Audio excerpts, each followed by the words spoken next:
제가 신학교에서 이렇게 공부할 때, 푹싱이라고 이름이, 그게 아마 싱가포르인지 하여튼 동남아권에서 온 사람인데, 그 친구가 하나 있었습니다. 근데 같이 뭐 이렇게 학교에서 아르바이트도 하면서 가깝게 지냈거든요. 근데 이 사람은 뭔가 좋은 거를 보면, 이를테면 무슨 아주 값비싼 책이라든지, 굉장히 맛있는 그런 음식 같은 걸 보잖아요. 그러면 이 중국식 영어 액센트가 있어요. 중국식 영어 액센트로 It's really tempting 이렇게 말을 했어요. 그 뭐냐면 땡기네 뭐 정말 끌리네 뭐 이런 뜻입니다. It's really tempting. 그래서 문자적으로 그냥 해석을 하면 정말 유혹이 되네 뭐 이런 그 말을 자주 했어요. 기억이 납니다. 근데 우리가 살다 보면 진짜 It's really tempting 이라고 말할 그런 경우를 수도 없이 이렇게 만나게 돼요. 정말 이렇게 끌리는, 땡기는. 그것은 음식과 관련된 것일 수도 있고, 돈과 관련된 것일 수도 있고, 성과 관련된 것일 수도 있고, 관계와 관련된 것일 수도 있습니다. 물론 끌리는 모든 것이 다 뭐 잘못됐다 이런 말을 하는 건 아닙니다. 근데 문제는 하나님께서 하지 말라고 하셨는데, 내 양심이 아니라고 말하는데, 내 신념과 가치를 배반하는 건데 하면 안 될 것 같은데 근데 끌리는 거예요. 우리는 이것을 유혹이라고 말을 합니다. 기독교 신자들은 시험이라고 말하기도 합니다. 유혹을 받지 않는 사람이 있을까요? 여러분 가운데 나는 유혹 한 번도 안 받아봤다 혹시 그런 분 계세요? 네. 아마 없을 겁니다. 유혹은 우리 모두의 문제예요. 그 사람이 뭐 아무리 신령하건 안 신령하건 그 사람이 뭐 나이가 아무리 많든 안 많든 기독교 생활을 아무리 오래 했든 안 했든 뭐 어떤 직분을 갖고 있든 심지어는 크리스찬이든 아니든 아무 상관이 없어요. 모든 사람이 유혹에 직면해 있습니다. 모든 사람. 그러므로 유혹의 문제를 다루는 것은 굉장히 중요한 일이죠. 그리고 특별히 그리스도인으로서 이 유혹의 문제를 제대로 다루는 것은 굉장히 중요한데 왜냐하면 우리가 이 유혹의 문제를 제대로 못 다루고 실패하면 하나님으로부터 우리가 멀어지게 되고 그래서 그 돌아오는 절차가 굉장히 복잡하게 되죠. 사실은 인생이 꼬이고 그리고 내가 정말로 사랑하는 사람들에게 어려움을 끼치고 나 자신은 말할 것도 없고 거기다가 내가 그리스도인으로서의 간증과 영향력을 잃게 만들어서 기독교 전체에 해를 끼치게 만들게 되는 거죠. 그래서 오늘 우리는 이 유혹이라는 중요한 주제에 대해서 좀 얘기를 해보려고 합니다. 오늘도 반면교사 한 사람으로부터 배우기를 원하는데 그 사람은 이 부분에 있어서 아주 실패를 아주 처참하게 한 사람입니다. 바로 인류 최초의 여자인 하와라는 사람입니다. 이브라고 말하기도 하죠. 그래서 그 여인을 반면교사 삼아서 창세기 3장 1절부터 7절에 나타난 본문의 얘기를 중심으로 유혹을 이기려면 어떻게 해야 되는지 반면교육을 좀 받기를 원합니다. 먼저 본문 얘기부터 한번 살펴보죠. 오늘 본문의 얘기는 에덴 동산이라는 완벽한 무대를 배경으로 진행이 됩니다. 아담과 아주 특별한 결혼식을 끝내고 행복한 나날을 보내고 있던 그런 하와에게 어느 날 뱀이 다가옵니다.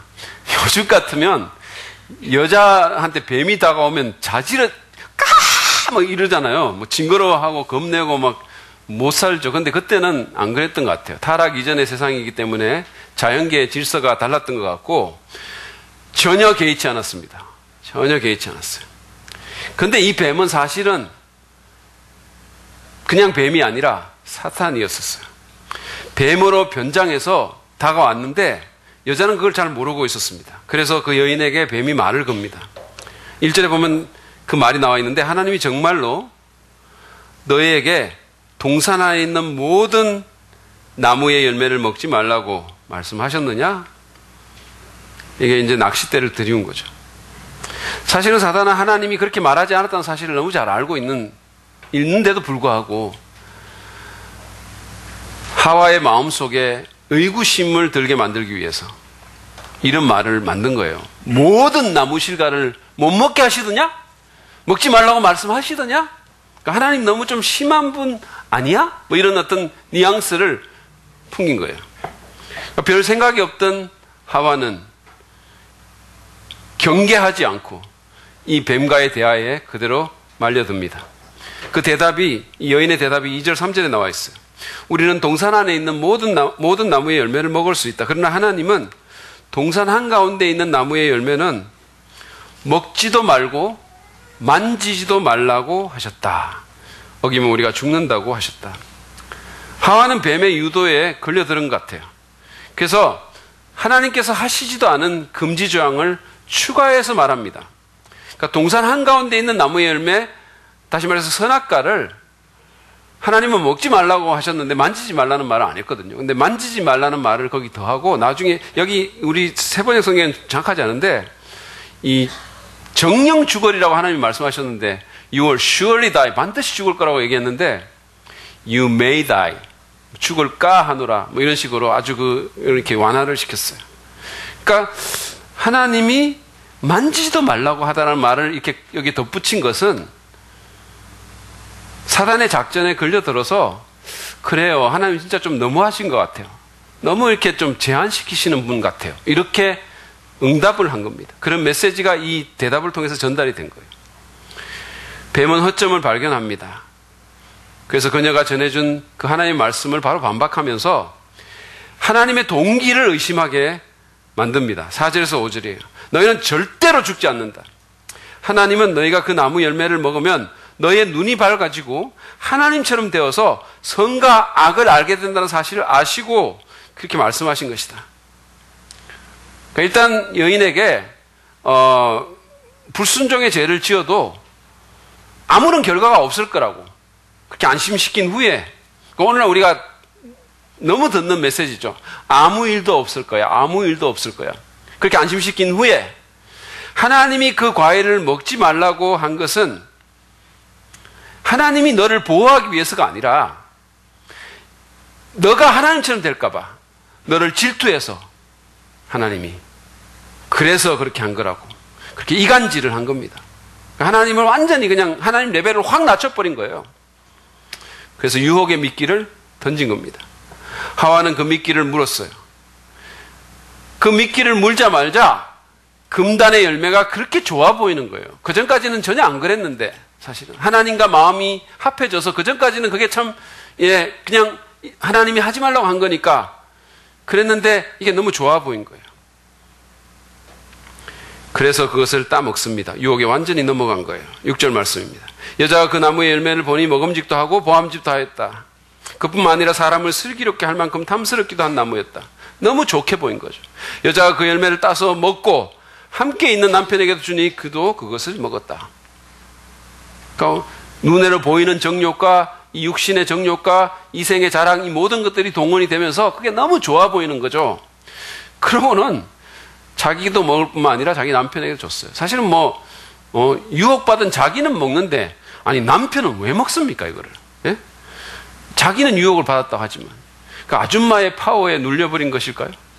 이 하와가 이거를 따가지고 주면서 뭐라 그랬을지. 이거 그냥 먹어, 처먹어, 그냥 뭐 이렇게 얘기했을까요? 하여튼 간에 그냥 먹었어요. 여러분, 남자들. 정말 너무 안 됐어요. 7절은 그 결과를 적고 있습니다. 그러자 두 사람의 눈이 밝아져서 자기들이 벗은 몸인 것을 알고 무화과 나뭇잎으로 치마를 엮어서 몸을 가렸다 했습니다. 그러니까 여기 보면 마귀의 말처럼 눈이 밝아졌어요. 그래서 안 보이던 게 보이긴 했습니다. 근데 그것은 마귀가 약속했던 하나님처럼 되는 계몽이 아니었어요. 안 보이던 게 보였는데 보인 것은 뭐냐면 망가져 있는 자기들의 모습이에요. 그게 보인 거예요. 수치로 보인 거예요. 그리고 더 알게 되긴 됐는데 그것은 바로 악에 대한 지식이었습니다. 정말 안 좋은 것만 더 알게 된 거예요. 불신과 소외가 안정과 친밀함을 대신합니다. 헛되이 나뭇잎으로 자기들의 수치를 가렸지만 그게 가려지지가 않는 거예요. 완전히 당한 겁니다. 정말 뱀에게 된통 당한 거예요. 이게 본문의 얘기입니다. 저는 이 얘기를 통해서 우리가 유혹에 당하지 않는 몇 가지 교훈을 반면교사로부터 배우려고 하는 거예요. 첫 번째로 받는 반면 교육은 이겁니다. 우리는 정신을 차리고 깨어 있어야 된다는 거예요. 정신 차리고 살아야 된다는 겁니다. 특별히 그리스도인들은 더 그래요. 본문을 보면 하와는 방심하고 있다가 당했습니다. 오늘 얘기를 보면 사단은 뱀의 모습으로 하와에게 다가왔거든요. 하와는 이 뱀의 정체를 잘 몰랐던 것 같아요. 하와에게 뱀은 그저 하나님이 지으신 수많은 피조물 가운데 한 짐승이었고 자신의 다스림을 받아야 할 자기보다 낮은 하급 피조물이었기 때문에 별로 경계도 안 했었어요. 그런데 이 뱀은 그냥 뱀이 아니었습니다. 요한은 계시록 12장 19절에서 이 뱀을 마귀로, 사탄으로 규정하고 있어요. 마귀가 뱀의 모습으로 하와에게 접근한 것은 이 유혹의 특성에 관한 아주 중요한 교훈을 우리에게 주는 겁니다. 그것은 뭐냐면 유혹이 변장한 모습으로 우리에게 다가온다는 거예요. 엉성한 영화나 드라마 같은 거 보면 있잖아요. 악당이 나오면 그게 악당이라고 자기가 말 안 하더라도 다 알아요. 왜냐하면 너무 험상궂게 생겼고 인상 더럽고 뭐 여기 막 칼자국도 있고 문신하고 막 이러면서 나오기 때문에 너무 무서워서 옆에 가기도 싫은 그런 존재입니다. 그래서 다 알아요, 악당인지. 그렇지만 여러분, 마귀는 그렇게 접근하지 않습니다. 마귀는 변장의 명수입니다. 막 드라큘라처럼 날카롭고 막 긴 무슨 어떤 송곳니를 막 갖고 움푹 패인 그런 막 아주 기분 나쁜 그런 눈을 부릅뜨고 그렇게 오지 않아요. 오히려 바울이 말한 것처럼 마귀는 종종 자기 자신을 광명의 천사로, 빛의 천사로 가장합니다. 따라서 마귀가 베푸는 유혹도 언제나 그 실체가 가려진 채 우리에게 다가와요. 그래서 우리가 처음에는 그걸 잘 모르는 겁니다. 그래서 유혹이 어려운 거예요. 때로는 유혹이 우리가 거부하기 힘든 방식으로, 때로는 너무 달콤하게, 때로는 너무 순진한 모습으로, 때로는 기습적으로, 때로는 우리의 호기심을 자극하면서 우리에게 옵니다. 그 유혹이 이처럼 마스크를 쓰고 우리에게 다가오기 때문에 우리는 쉽게 당하는 거예요. 그래서 우리가 정신을 차리고 깨어서 살아야 됩니다. 지난주 수요일인가 우리 학교에서 이제 교수들이 학교 식당에서 밥을 먹고 그리고는 교수 휴게실에 이제 차를 한잔 하려고 몇 명이 이렇게 4명인가 이렇게 휴게실에 들어갔는데 그 전날 저희 학교에 학교 식당의 메뉴로 보신탕이 나온 거예요. 여러분, 이걸 믿을 수 있겠습니까? 세상에 어떤 학교에서 정말 놀라운 거예요. 이때까지 그런 적이 한 번도 없었는데 제가 개 얘기하고 나서 들었는지 어쨌든 보신탕이 나왔어요. 그러니까 저를 비롯한 한두 교수는 못 먹었는데 그 외에 다른 분들은 진짜 잘 먹었어요. 정말로. 엄청 먹었습니다. 그러니까 시험 기간이라서 아마 보양식으로 낸 것 같은데 그래서 그날 그 점심에도 그 남은 그 보신탕이 나와가지고 정말로 많이들 드시더라고요. 그런 후에 우리가 교수 휴게실에 간 거예요. 배가 터지도록 사람들이 먹고. 갔는데, 그래서 앉아서 차를 하려고 하는데, 학교 직원이 또 그날따라 식빵 한 봉지를 들고 이렇게 그냥 식빵 한 봉지를 갖다 준 거예요. 그러니까 개고기를 배가 터지도록 먹고 산처럼 배가 나온 한 교수님이 믹스 커피를 타면서 그 식빵 그걸 뜯으면서 그걸 들고는 이거를 믹스 커피에 찍어 먹으면 너무 맛있을 것 같다는 거예요. 그러면서 그거를 정말로 이렇게 찍어가지고 개눈 감추듯이 그걸 먹었어요. 이걸 갖고 왔는데 그러고는 또 하나를 꺼내들면서 그걸 바라보면서 야 진짜 믹스 커피에 이거 찍어 먹으니까 진짜 맛있네 이러면서 너무 사랑스러운 눈으로 그걸 쳐다보는 거예요. 그래서 제가 그 교수님에게 정말 말은 안 했는데 속으로 그거는 식빵이 아니라 마귀예요 라는 말을 하고 싶었어요. 정말. 마귀의 떡밥입니다. 그런 말이 하고 싶은 거예요. 여러분, 유혹은 종종 그 식빵처럼 정말 말랑말랑하게 정말 맛있는 냄새를 풍기면서 정말로 순진하게 우리에게 다가옵니다. 그래서 우리가 유혹에 당하지 않기 위해서는 반드시 정신을 차리고 깨어 있어야 돼요. 자기를 살피면서 지금 내 배를 보고 지금 내가 뭐를 먹었는가 생각해야 되는 거예요. 순진하게 보이는 어떤 것이 내 시선을 끌거나 내 필요를 채울 수 있을 것처럼 보이는 어떤 것이 사실은 사악한 자의 가면일 수도 있음을 우리가 인식해야 됩니다. 경계해야 돼요. 베드로전서 5장 8절에서 베드로는 이렇게 경고합니다. 정신을 차리고 깨어 있으십시오. 여러분의 원수 악마가, 여러분의 원수라 그랬어요. 여러분의 원수 악마가 우는 사자같이 삼킬 자를 찾아 두루 다닙니다. 우리는 이 경고를 심각하게 받아들여야 돼요.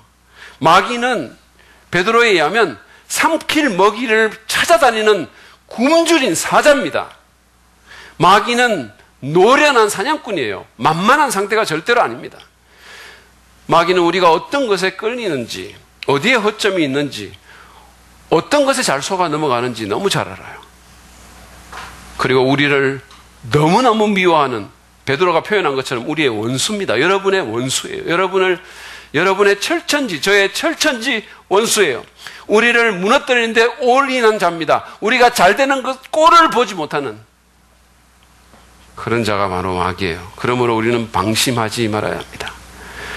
내 연약함이 자극받을 수 있는 어떤 상황이나 사람이나 환경을 피해야 되는 거예요.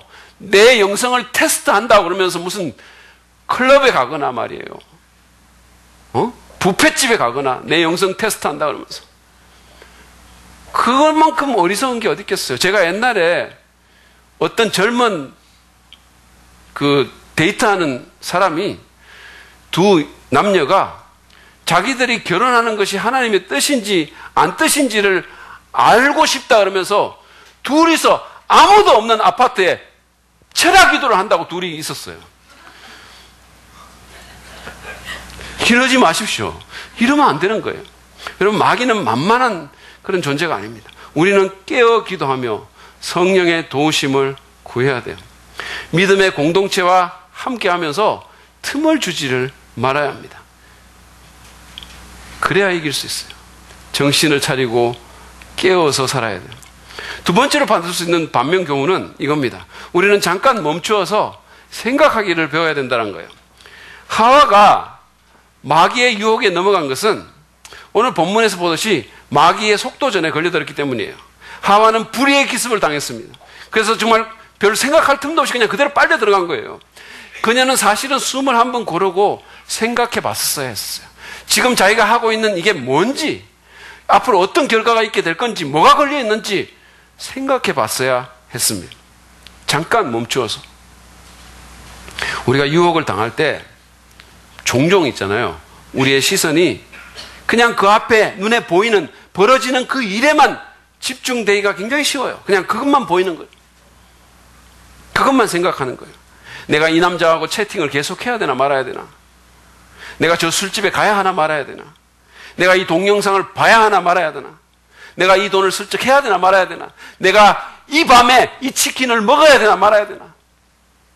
거기만 우리의 시선이 가 있는 거예요. 근데 우리가 알아야 할 것은 유혹에는 언제나, 잘 들으십시오. 유혹에는 언제나 내가 생각하는 것보다 훨씬 더 많은 것이 걸려 있다는 거예요.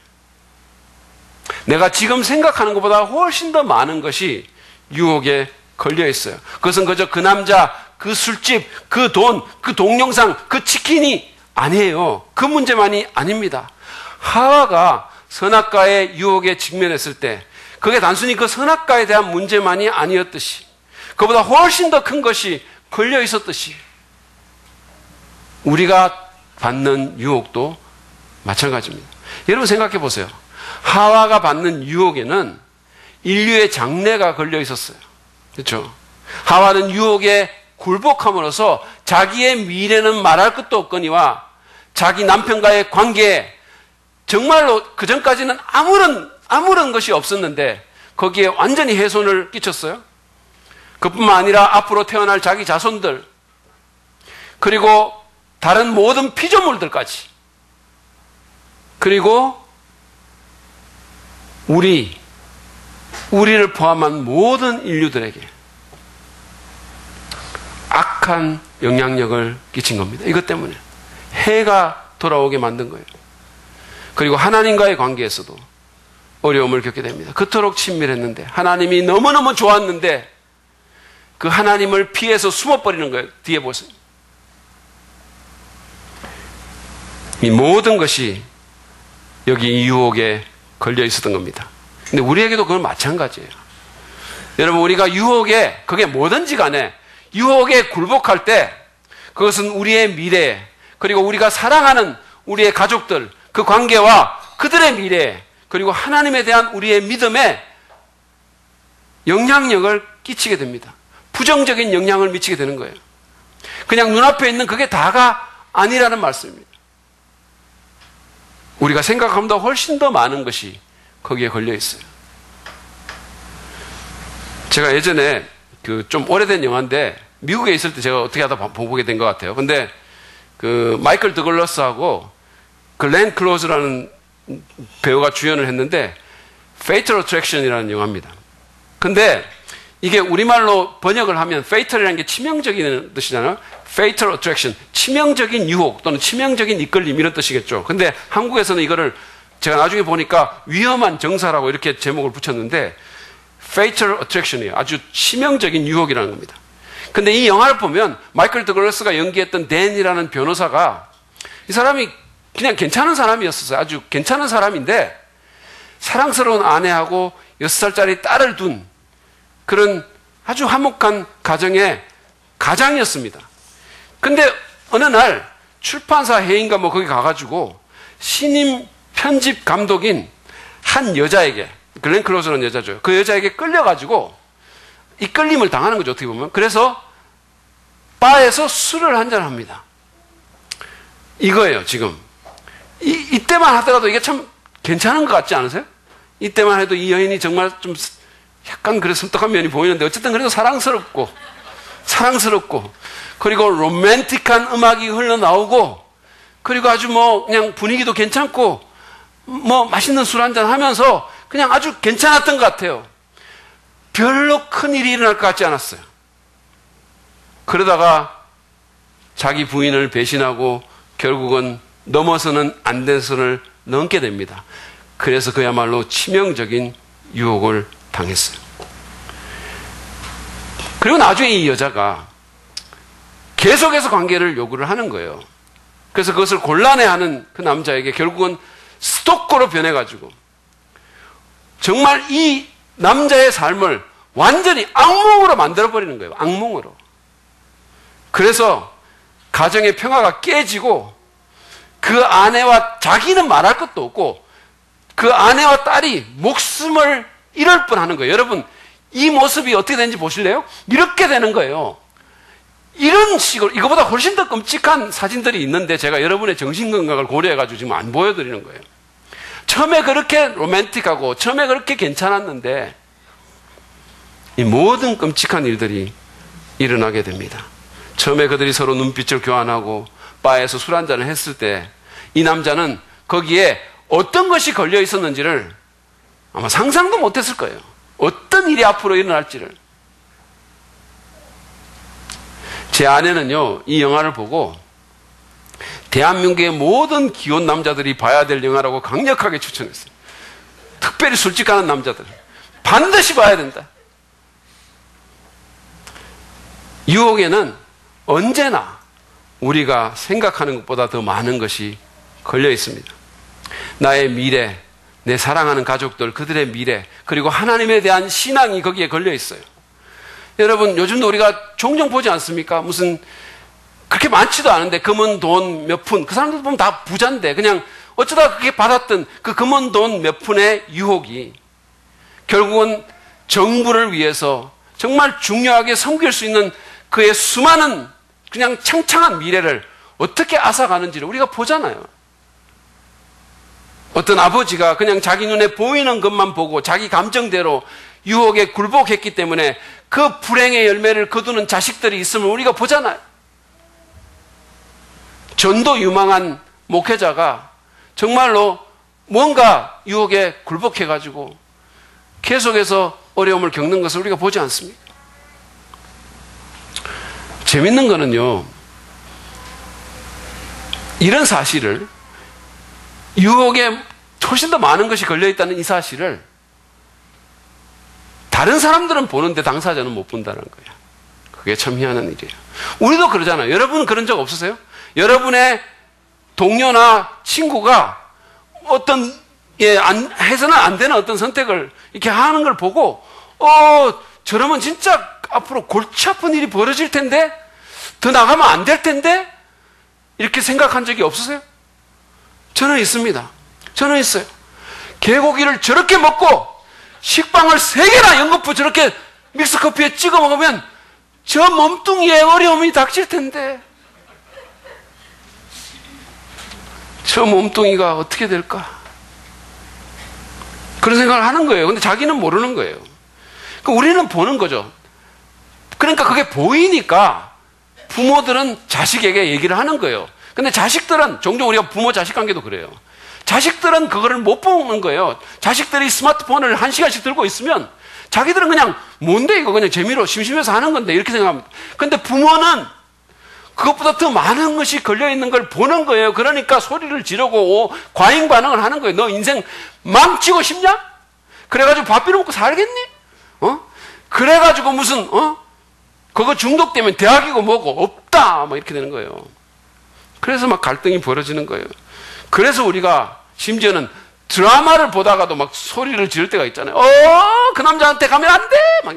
왜냐하면 더 많은 것이 걸려있는 걸 우리가 보니까. 그게 다가 아니니까.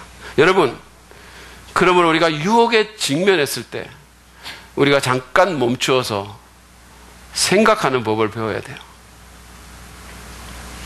이 선택에 뭐가 걸려있을지, 내 미래와 내 가족, 그들의 미래, 그리고 하나님에 대한 그들의 신앙에, 또 나의 신앙에 이게 어떤 영향을 미칠지 생각해야 되는 거예요. 그래야 이길 수 있습니다. 생각해 봐야 돼요. 세 번째로 우리가 받는 반면 교훈은 이겁니다. 우리가 유혹에서 이기려면 하나님과 그 말씀을 신뢰해야 된다는 거예요. 모든 유혹은 하나님에 대한 나의 신뢰 여부와 상관이 있어요.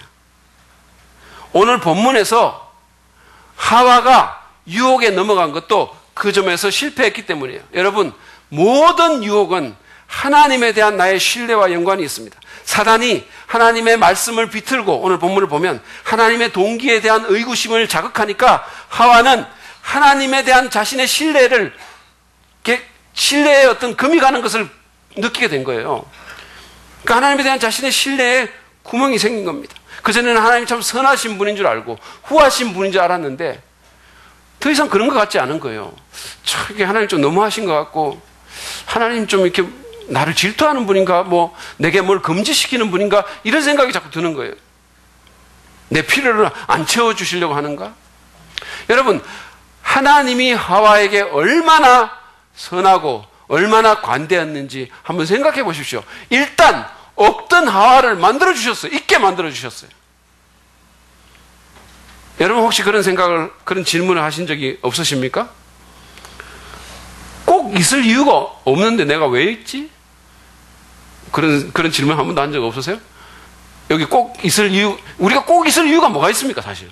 꼭 안 있어도 돼요. 그런데 우리가 있는 것은 하나님의 은혜인 거예요. 있는다는 자체가 하와에게 그런 은혜를 하나님이 주셨어요. 거기다가 아담이라는 최고의 남편을 줬습니다. 제가 생각할 때는 장동건보다 훨씬 더 잘생기고 정말로 몸뚱이가 아니라 몸매를 갖고 있는 그런 남자를 주셨어요. 거기다가 이 아담을 보면 동물을 보는 즉시 그 수많은 동물들을 보고 즉시 그 동물에 가장 잘 어울리는 이름을 지어줄 정도로 똑똑했어요. 거기다가 당신은 내 뼈 중에 뼈고 내 살 중에 살이라고 고백할 정도로 로맨틱한, 그리고 하나님과 전혀 막힘이 없이 교제할 정도로 영적인 그런 완벽한 남편을 줬습니다. 그뿐입니까? 에덴이라는 낙원을 통째로 주셨어요. 어떤 학자에 의하면 이 에덴 동산이 얼마나 크냐 하면 있잖아요. 무슨 조그마한 정원 같은 게 아니라 이 에덴 동산이 경기도만 할 거다 이렇게 말하는 사람이 있어요. 엄청나게 큰 거를 그냥 그렇게 큰 땅을 그냥 공짜로 주신 거예요. 저 같으면요, 정말 하나님께서 3번 땅 500평만 주시면, 이것도 제 개인을 위해서가 아니라 우리 교회를 위해서 3번 땅 500평만 주시면은요, 만약에 하나님이 원하신다면 선악과뿐 아니라 죽을 때까지 과일 아무것도 안 먹을 것 같아요. 정말로. 지금 생각으로는 그럴 것 같아요. 근데 이렇게 관대하게, 이렇게 선하게 하와에게 대해주신 거예요. 그런데도 불구하고 과일 하나 때문에 지금 의심하면서 신뢰를 접은 겁니다. 그것도 사실은 하와 자신의 유익을 위해서, 더 높은 가능성을 위해서 그걸 금지시켰는데, 그것 때문에 하나님을 신뢰하지 못하게 된 거예요. 그래서 하나님을 신뢰하지 못했기 때문에 유혹에 굴복했고, 그래서 하나님이 먹지 말라고 한 그 선악과를 그가 먹은 겁니다. 우리가 유혹에 굴복하는 것은 그것이 어떤 것이건 간에 하나님, 나는 하나님께서 내 필요를 채워주실 수 있음을 잘 믿지 못하겠습니다라고 공개적으로 선언한 것 같아요. 왜냐하면 유혹에 따르는 것은 내가 내 필요를 채우겠다고 스스로 나서는 것이기 때문입니다. 지금 내게 일어나고 있는 이 필요를, 이 갈망을 하나님이 채워주실 수 있음을 내가 모르겠습니다. 내가 스스로 하겠습니다라는 거예요. 하나님, 저는 지금 성적인 욕구에 또는 친밀한 관계의 갈망에 흔들리고 있습니다. 근데 하나님께서 이걸 채워주실지 저는 잘 모르겠습니다. 솔직히 잘 못 믿겠습니다. 그래서 하나님, 그냥 지금 제 마음이 움직이는 대로 하려고 합니다. 이게 유혹에 굴복하는 거예요. 하나님, 저는 지금 개고기를 배 터지게 먹었습니다. 근데 지금 믹스커피에 말랑말랑한 식빵을 보니 제 마음이 흔들립니다. 아주 많이 흔들립니다. 사실 배가 고픈 것은 아닙니다. 그렇지만 믹스커피에 식빵을 찍어 먹는 그 맛을 즐기고 싶습니다. 이거 먹으면 안 되는 줄 하나님 저도 압니다. 체중이 늘어날 거고 성인병에도 걸릴 수 있는 위험이 증가될 겁니다. 그리고 주님께서도 제 몸이, 정확하게 얘기하면 제 몸뚱이가 성전이라고 말씀하셨습니다. 그렇지만 주님, 솔직히 저는 주님께서 그렇게 세밀히 저를 돌보시는지를 잘 모르겠습니다. 정말 믹스커피에 이 식빵을 찍어 먹는 그 맛보다 더 나은 맛을 제게 주실 수 있는 분인 줄 제가 잘 모르겠습니다. 그래서 일단 이 필요는 제가 알아서 채우겠습니다. 하나님, 재정적인 압박이 있습니다. 헌금을 줄이고 싶은 유혹을 받습니다. 별로 안 나누면서 살고 싶습니다. 주라, 그리하면 너에게 주리라고 약속하셨지만 글쎄요, 주님께서 그 약속을 지킬 분인지 제가 잘 모르겠습니다. 신뢰가 안 갑니다. 일단 헌금 줄입니다. 주님, 보복의 충동을 느낍니다. 주님께서는 용서하라고 하셨지만, 그러나 정말로 하나님께서 그 인간과의 관계에 있어서 하나님이 완벽한 정의를 행하실지 저는 잘 모르겠습니다. 그래서 제 손으로 그냥 하겠습니다. 모든 유혹은 이런 식입니다. 그게 관계적이든지 신체적이든지 재정적인 거든지 영적인 거든지 모든 유혹은 하나님에 대한 나의 확신과 관계가 있습니다. 여러분, 예수님 보십시오. 예수님은요, 40일을 굶으신 후에 마귀에게 유혹을 받았다. 성경에 마태복음 보면 그렇게 돼 있어요. 얼마나 배가 고팠겠습니까? 4시간이 아니에요. 40일입니다. 우리는 저녁 먹고 4시간만 지나면 배가 출출하다 그러면서 치킨집에 전화를 걸지만 예수님은 지금 40일을 굶었어요. 그러니까 얼마나 배가 고팠겠습니까? 가만히 있어도 사실은 모든 돌이 빵으로 보였을 거예요. 마귀가 돌을 빵으로 만들려고. 근데 사단이 돌을 떡으로 만들려고 했을 때 예수님이 사실은 돌을 빵으로 만들려고? 나는 네가 빵으로 보인다. 막 이러면서 그냥 달겨들었을 정도로 배가 고팠을 거예요. 그러나 그럼에도 불구하고 예수님은 그 사단의 유혹에 굴복하지 않았습니다. 어떻게 그럴 수 있었을까요? 그분이 하나님을 신뢰했기 때문이에요. 하나님께서 자신의 필요를 채우실 수 있는 분임을 그가 믿었기 때문입니다. 예수님이 뭐라고 대답했는지 마태복음 4장 4절 한번 보세요. 사람이 빵으로만 살 것이 아니라 하나님의 입에서 나오는 모든 말씀으로 살 것이다. 그분은 하나님께서 자신의 모든 필요를 채울 수 있는 분임을 믿은 거예요. 지금 당장 그것이 안 채워진다 하더라도 언젠가 하나님께서 자기를 살리시는 분이심을 그가 믿었어요. 생명의 근원이 되시는 분, 그분이 나를 살려주시고 지금 내가 느끼는 필요를 채워주실 거라고 그가 신뢰했어요. 그렇기 때문에 그분은 유혹에 넘어가지 않았던 겁니다. 하나님과 그분의 말씀을 신뢰합시다. 그분은 우리의 모든 필요를 알며 그것을 채울 수 있는, 그것도 그분의 관점에서 가장 퍼펙트한 시점에 채울 수 있는 전지전능한 분이십니다. 그분은 하신 말씀을 지키실 분이시며 우리를 결코 속이지 않을 분이십니다. 무엇보다도 그분은 우리를 누구보다도 사랑하시는 우리의 아버지세요. 가장 현명하고 가장 지혜롭고 가장 우리를 사랑하시는 아버지십니다. 하나밖에 없는 자기 친아들을 우리에게 주신 분이세요. 그러니까 바울이 말한 것처럼 그 외에 다른 모든 것을 우리에게 주지 않겠습니까? 우리가 지금 당하고 있는 그 유혹도 채우지, 그 유혹의 필요도 채우지 않으시겠습니까? 그분이 할 수 있는 방식으로. 그러므로 신뢰합시다. 매일의 삶에서 작은 것으로 믿음 연습을 합시다.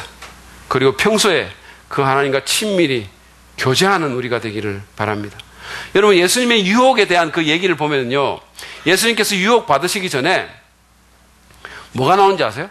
그 앞에 보면 유혹받기 바로 전에 예수님께서 하늘로부터 오는 음성을 들어요. 하나님의 목소리를 듣습니다. 그게 뭔지 아십니까? 마태복음 3장 17절이에요. 이는 내 사랑하는 아들이며 내가 기뻐하는 아들이다. 이걸 듣는 거예요. 유혹받기 전에. 그레고 옥던이라는 학자는 이것을 자식이 상을 받거나 또는 축구하다가 결승골을 넣었을 때 그 아버지가, 그 부모가 막 자리를 박차고 일어나서 소리를 지르는 기쁨에 겨워가지고 제가 누군지 아십니까? 내 아들입니다. 그렇게 말하는 것과 같다고 얘기했어요. 하나님께서 그렇게 기뻐하면서 예수님에게 음성을 들려주신 거예요. 이 음성이 예수님에 대한 시험, 그 유혹 직전에 들렸다는 것은 유혹을 이기는 삶에 대해서 매우 중요한 교훈을 우리에게 하나 줍니다. 우리는 유혹에 이기기 위해서 우리가 하나님의 사랑받는 자녀라는 사실을 언제나 확인하고 상기해야 돼요. 그것을 우리가 알고 그분을 신뢰해야 된다는 겁니다. 확신해야 된다는 거예요. 성경과 기도와 공동체의 교제를 통해서 너는 내 사랑하는 자녀이며 내가 기뻐하는 아들이다, 딸이라는 말을, 그 소리를 우리가 자꾸 들어야 되는 거예요. 모든 유혹은 그게 뭐든지 간에 하나님과 우리와의 그 아버지 자녀 간의 관계를 멀어지도록 하고 하나님을 신뢰하지 못하게 하는 것이기 때문이에요. 모든 유혹은. 그 유혹의 최종적인 목적은 바로 그거예요. 만약에 우리가 하나님과의 교제에서 오는 그 기쁨과 축복을 경험하고 그분 안에서 나의 정체성을 인식하고 아버지 되신 하나님을 굳건히 신뢰할 수 있다면 유혹은 그 힘을 상당히 잃게 될 것입니다. 존 파이퍼의 지혜로운 말에 귀를 기울여 보십시오. 여러분, 이 말을 잘 보세요.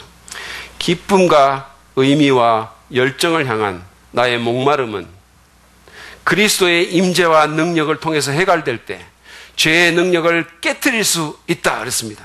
하나님께서 나의 진정한 가장 깊은 갈망을 채워줄 수 있는 분임을 내가 알게 될 때 죄의 능력을 깨트릴 수 있다는 거예요. 그릴 위에서 구워지는 스테이크 냄새를 맡을 수 있을 때는 샌드위치를 주겠다는 제안에 넘어가지 않는 법이다 그랬어요. 우리에게 속삭여 주는 그 제안이 뭐든지 간에, 그 유혹이 뭐든지 간에, 만약에 우리가 하나님을 신뢰하면서부터 오는 그 축복을, 그 유익을 우리가 누리고 있다면 그게 별로 그렇게 매력적이지 않게 보일 수 있다는 거예요. 그러므로 하나님을 신뢰하고 그분과의 교제를 즐기고 그분으로부터 오는 유혹, 축복과 유익을 우리가 경험하고 그분 안에서 산다면 우리는 유혹을 이길 수 있게 될 것입니다. 마크스 안토니라는 로마 사람이 있어요. 여러분 아마 아실 겁니다. 마크 안토니라고 말하기도 하죠. 유명한 사람입니다. 은빛 목청을 가진 로마의 웅변가로 알려진 사람이에요. 이 사람은 강력한 지도자였고 용맹스러운 군인이었고 잘생긴 외모에 머리도 아주 비상했습니다. 그렇지만 그에게 한 가지 부족한 것이 있었는데 바로 도덕과 인격의 결함이었어요. 겉으로는 강해 보였지만 속은 너무 약했고 너무 유혹에 잘 넘어가는 거예요. 너무 자기 원하는 대로 그냥 하는 거예요. 그래서 하루는 그의 스승이 보다 못해서 그의 면전에 대고 소리를 지릅니다. 마크스, 이 거대한, 이 커다란 아이야. 세상은 정복할 수 있으면서 한갓 유혹은 뿌리치지 못하느냐? 그렇지만 그는 그 말초적인 유혹에, 그 욕구에 순종하면서 유혹에 넘어가는 그 습관을 고치지 못했어요. 그런데도 한동안은 아무 일도 없는 것처럼 삶이 지속이 되는 것 같았습니다. 그러나 어느 날 이집트로 원정을 떠나서 자신과 로마 제국의 삶에서 가장 중요한 순간에 뱀이 그에게 다가왔어요. 자기에게 속삭이는 뱀의 음성을 들었습니다. 무방비 상태에 있는 그의 마음에 클레오파트라가 들어온 거예요. 클레오파트라라는 여인이 온 것입니다.